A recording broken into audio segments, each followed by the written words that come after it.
Methods. In this video, we will learn what a method is and how we can create our own. So what is a method? Before we define it, it's worth noting that we've already been using methods all throughout this course. For example, the range method, which as you know, produces a list of numbers. The print method, which displays text on the output console. The input method, which allows the user to type something, press enter, then the program can then use that response in the program. There's the int method, which takes a variable and converts it to type integer. And there's also the round method, which receives a decimal number and rounds it to a specific set of decimal places. From range to print to input to int to round, what each of these names all have in common is that they all refer to a set of actions, and that is what a method is, a named set of actions. This is also known as a function. Depending on what textbook you're reading or what website you're reading, the word method might be used or the word function might be used. Throughout your computer science career, these two words will be used interchangeably. In this course, we're going to primarily use the term method. So, why do we have methods? Whenever we call upon a method in our program, a more complex set of code will get executed behind the scenes. Had that method not existed, it would then become the programmer's responsibility to type out that complex set of code. But since the method does exist, all the programmer has to do is type out the name, and then the Python interpreter will then execute that complex set of code for us.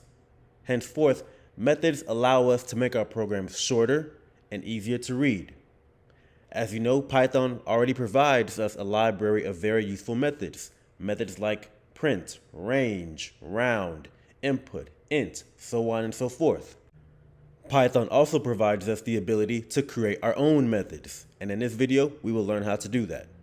So to create our own method, the first step is to type out the word def, which is short for define.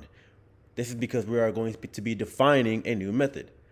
After the word def, type out the name that you want for that method, followed by a pair of parentheses and a colon.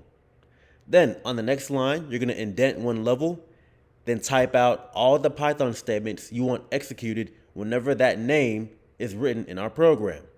For example, suppose I want to define a method named greeting, such that whenever greeting is typed in my program, these three print statements will get executed.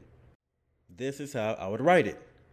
Now, it must be noted that all I've done so far is define the method. Defining a method does not invoke the method. If I were to execute this program as is, nothing would happen. Nothing would display because all I've done is define greeting. I'm not using it yet. If I want to invoke it, I will then need to move the cursor to the next line, backward indent, then type out the name. Type the name greeting. Now, when I execute the program, the three print statements associated with the name greeting will get executed. If I type greeting a second time, then those three associated print statements will get executed a second time. If I type greeting a third time, then those three associated print statements will get executed a third time. By now, you can see how defining a method has helped my program. Rather than me having to write out those three print statements every single time I want to use it, all I have to do is type the name greeting, and then those three print statements will get executed, thus allowing me to keep my program shorter and easier to read.